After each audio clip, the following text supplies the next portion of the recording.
السلام عليكم ورحمة الله وبركاته. أعوذ بالله من الشيطان الرجيم. بسم الله الرحمن الرحيم.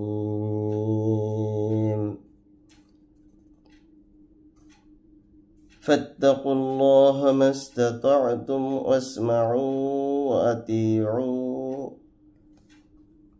واسمعوا وأطيعوا وأنفقوا خيرا لأنفسكم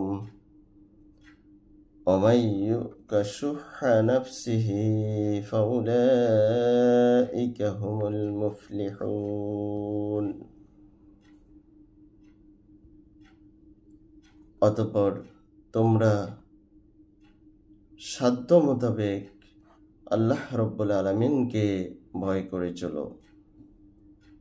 তোমরা শ্রবণ করো, শুনে নাও, আনুগত্য করো এবং আল্লাহর দেয়া ধন সম্পদ থেকে আল্লাহর পথেই খরচ করো। এটি তোমাদের নিজেদের জন্যই কল্যাণকর।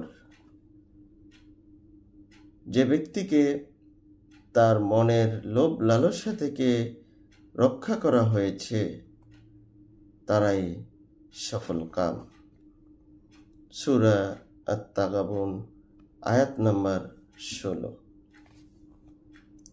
সুপ্রিয় দর্শক শ্রোতা, আমরা মাহে রমাদানের আজকের দিনে তাকওয়ার গুণ হিসাবে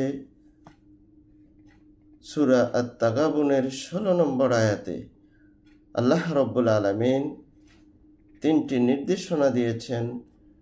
এই নির্দেশনাগুলিকে অর্জন করতে চাই। একজন মুমিন, একজন মানুষ যদি মুত্তাকি হতে চায়, একজন মুমিন যদি নিজেকে সিয়ামের এই সময়ে সিয়ামের উদ্দেশ্য হাসিল করতে চায়, তাহলে অবশ্যই তার উচিত আল্লাহ রব্বুল আলামিনের নির্দেশ মতো এই 3টি গুণ অর্জন করা। সূরা তাগাবুনের এই আয়াতে আল্লাহ রব্বুল আলামিন বলেছেন যে বান্দা সিয়ামের মাধ্যমে আল্লাহ ও তার রাসূলের আদেশ এবং নিষেধ মেনে চলে। 2, আল্লাহর দেওয়া ধন সম্পদ থেকে আল্লাহর পথেই খরচ করে, আল্লাহর নির্দেশিত পথেই খরচ করে। 3, অন্তরের সংকীর্ণতা থেকে নিজেদেরকে মুক্ত রেখে লোভ লালসাকে প্রশ্রয় দেয় না। সুপ্রিয় দর্শক শ্রোতা, আমরা 3টি বিশেষ নির্দেশনা পেলাম। আল কুরআনুল কারীমের এই আয়াতে আমরা